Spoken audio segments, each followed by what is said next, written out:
Asia. It's very, very, very worrying. Now, this is not Islam necessarily, but more Hijaz or Saudi thinking, their culture. And it is an idea to impose that culture upon all Islamic societies.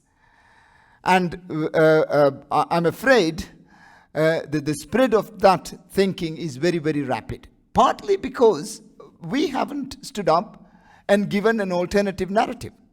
Other more liberal Muslims haven't come out with a proper narrative that can counter the radical Islamic viewpoint. Now, what the radicals are doing, they have an answer for everything, anything. You could ring up in the middle of the night and say, Sheikh, I'm not able to sleep.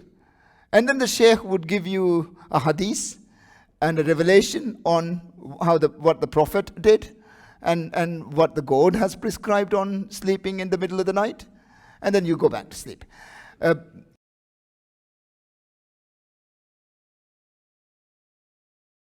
We don't have a helpline. We don't have an alternative narrative.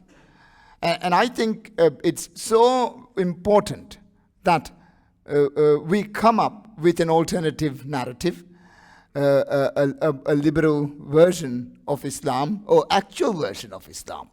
I wouldn't argue that it's a liberal version of Islam. Radical Islam is spreading like wildfire even in Sri Lanka. And this is happening all over the world, all over the East Asia, Thailand, Philippines, Malaysia, Indonesia, Singapore, even India and Sri Lanka. And because Maldives is a very Islamic country, apparently, it is able to play a very, very important role in the spread of these religious ideas. And similarly, I believe that with proper democracy in the Maldives, we can play a very important role as a counter to the Reformation, or rather the Jesuits have to come up quickly.